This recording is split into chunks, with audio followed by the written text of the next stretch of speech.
I guess Damon Arnett is doing really well because they had a veteran. The Raiders had a veteran here. I'm here with Sean, Oahu Raider. We're talking about the Raiders here on the Cover 3D Raiders podcast. And, Prince of is gone, a veteran who could have really, who we thought was going to help the Raiders at least start, kind of do what Daryl Woolley did last year, Sean. But now, forget about it. He's out of here, and it's Damon Arnett show. Or the Raiders are going to do things the net way, as if you follow him on Twitter. Yeah, no, man. It's we kind of saw it. I think it was inevitable that Arnett was. You don't go take someone in the back end of the first round and not expect them to see starter snaps.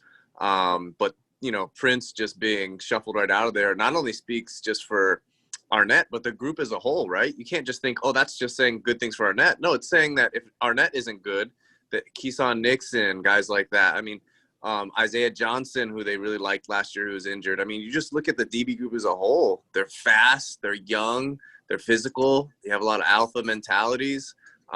It's just exciting. I think a lot of people are making a big deal about it because as if you need a veteran. I don't think so. I mean, we have a lot of guys just coming back. Abrams, second year. Randall, free agent, safety. Amik, Eric Harris. I mean, as a group, you just got to see what you have at some point. And if they feel confident with it, you got to roll with it. So, I mean, if it was Eli Apple or if it was Prince, either way, it's not a big deal that they didn't make the 53. They probably have them on the phone and say, hey, stay close. The COVID and weird times. If we need you, we'll call you back.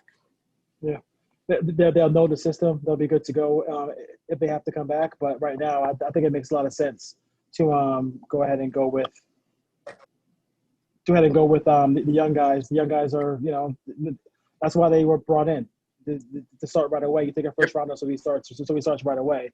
No Yannick and Dakwe. What are you feeling about that? And then also Clowney, is he going to be? Is Clowney's price going down or going up, or is he waiting for an injury? I'm not sure what's going on.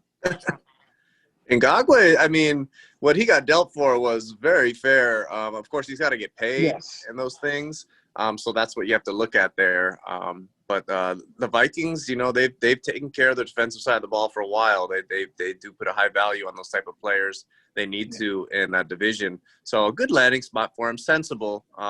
Just seemed like the Raiders, not enough action on their end to really push for it, and that's probably a good thing. Clowney, I don't know. At this point, Clowney is a guy that, has some personality traits that people speak on. Like, he's not a guy that likes to practice all week. He likes to go about it different ways. He's a very powerful, strong player, but at this point, I like what the Raiders have, and maybe next offseason you take a dip, a risk in free agency with a better rounded team, and you can solidify what you're looking for. I just don't think Clowney makes sense. I know his name's been associated with the Raiders. I like the talent. But again, just like our young secondary, I like our young new look front seven. And I think we have sensible options there. And if you're just constantly intermixing new players, how are you going to know what you have for the future? Yeah. I think a lot of it too is we got to see what Carl Nassib is. Carl Nassib has got paid. He's supposed to be that guy who's going to give that extra pass rush. We'll see if he comes in with the traditional 6 sacks he's got in the last 2 seasons, or if he gets more coming up here as far as that goes. Raekwon McMillan, see, this is a good situation because Raekwon McMillan would have been a guy who just started for the Raiders. Now him coming off the bench and playing only on rundowns, if Kwiatkowski and Littleton are healthy, then that's what you want from this player, because he's not really a guy who is, put him in against coverage, against Kelsey, against Hunter Henry, and he's going to perform. Yeah, another great point. Like, if this was last year, I mean, you're talking about a guy that, like a Tahir Whitehead type comparison, like someone who, can run sideline to sideline, play to run, but is not going to help you in the pass game. But he would be a starter in most seasons for the Raiders at linebacker because we've been so inept at addressing that position. But now he gets to come in. Hey, you're good at something. You can stop the run. Well, there's going to be times when the weather changes and things like that. We're going to need 2-down linebackers and situational roles to stop the run. So we got somebody. That's great. He doesn't have to come in. He's not going to be defending Travis Kelce. He's not going to be a 3-down linebacker for us. Another sensible role player, small trade capital to get him. So sometimes guys come to a new destination and they have a new surge of ability, and we'll see what Paul Gunther can do. But we're looking at it now. Paul's getting, he's getting draft picks. He's getting free agent caliber blue chip players. He's getting trades. He's getting Paul's backup starting players. to get what he needs. Yeah, he can't complain. He has the best defensive line coach in the league, so we can't really complain about that anymore, right? Tyrell Williams. Tyrell Williams on the offensive end, IR now. So is that full season IR or half season IR, or is he pretty much? I'm not sure how long he's gonna be out for, but it does mean that I think maybe a guy like Zay Jones makes the team. Also means that Brian Edwards and Henry Ruggs III are going to be the guys now. So much fun! Like, it's so exciting because we haven't had a preseason, but we see these snippets from camp. We hear these things. The phenom physical presence of what Brian Edwards is, as you know, studying film tape and what he did at South Carolina. I mean, he's a physical. He plays every bit to his size. He runs faster than you think he would. He'll block. He'll block. He loves the game. He'll nitty gritty player. He'll stiff arm you instead of running out of bounds. I mean, this is a tough guy. So we already kind of saw it coming, but officially with Tyrell going IR, Edwards' stock is going to be very high in this offense. Ruggs, Renfro, we saw what he did when he was healthy last year. I mean, you have the tight end group. It's so exciting. Unfortunate for Tyrell because if it is indeed the news just broke, but I believe it is a full season IR. If that's the case, he's not going to be the silver black next year. So we paid a good penny to get him. He's done. So sad story for him. Undrafted free agent, small school guy. But it's a business. It looked good. Yeah. I mean, it looked good at the start because it looked like he was going to be that second receiver next to AB, but it just never turned out that way, unfortunately. So it didn't happen for him. Running back news, I saw on Twitter yesterday that somebody said grab Gruden's phone because Leonard Fournette is a free agent. What are your thoughts about Leonard Fournette? He could come in and be like a Tyrone Wheatley type. He did improve dramatically in the one area where he struggled, which was catching the ball out of the backfield. Last year with the Jaguars, could you think he could help? I mean, he'd be on a prove-it deal 1 year. They rated him a backup. If they did do that, they can get rid of all the Bookers and the Smiths and everybody else if they did it.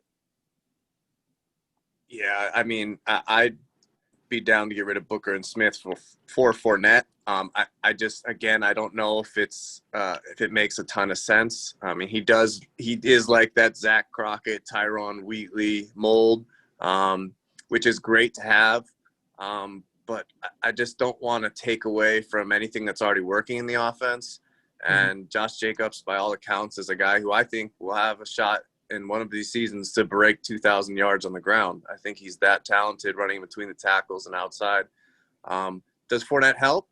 Yes. I mean, you could pound the rock, when you got a lead in games and you're up 10, 12 points. You can put it in his stomach, and he's going to get you those dirty yards to run out the clock. Not good at catching the ball. There's some character concerns. I don't know if it's fair or not. Jacksonville, all the players leave that are there. All the good players leave Jacksonville because of poor management. So maybe you get him. But I think the market is going to settle on him. I wouldn't be surprised if a team like the Patriots goes for him. I don't know. Maybe even the Lions, the Chargers even.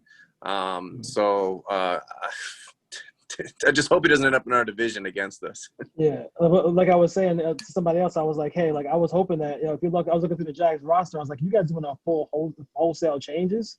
What's up with Miles Jack? What's up with DJ Chalk? I mean, let's talk. Yeah, I know, right? If you want to get rid of everybody, like, you know what I'm saying? I mean, the Raiders probably could use a veteran receiver.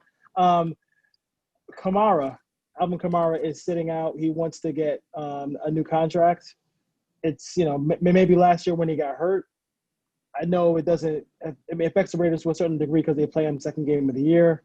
Your thoughts about, running backs wanting to get paid and not getting paid. You see with Gurley, you see with all these other guys not getting paid. I mean, it's just a year routine discussion, right? These talented young backs are just not getting paid. If you look at the 2017 running back draft class with Fournette and Kamara, and I mean, there's just so much talent you can get at running back every year in, year out in the draft, that teams are kind of looking at it. We'll get our guy. We'll give him the ball throughout their rookie contract, and when time's up, we're not going to pay him. We'll get another one. Kamara is just so important in that offense. Him and Michael Thomas. I mean, the way he catches the ball is phenomenal. What he does in space, it's strange. It's so fluid. Yeah, it's fluid. It's so fluid, and they let Melvin Ingram go, because they wanted to keep Kamara, and now they don't want to keep Kamara. And I mean, it's like Drew Brees operates so well with Kamara and dumping off that ball. It's such a good safety net for them. Shocked a little bit. Understand why he wants to get paid. He's a phenomenal player. He can do so many great things in an offense.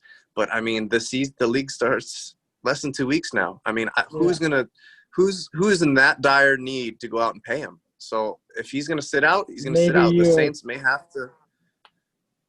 You trade him and maybe sign Devontae Freeman. Who knows? Like, I mean, that could be on their mind as well too. So, hey, so we got a huge. He's like, no, not really. It's not really. Big show next week. No question about it. The season starts, and we'll be all over it. Had our fantasy draft last night. That was really fun. So we'll talk to you guys next time. Oh yeah. Thanks for checking us out. Cover 3D.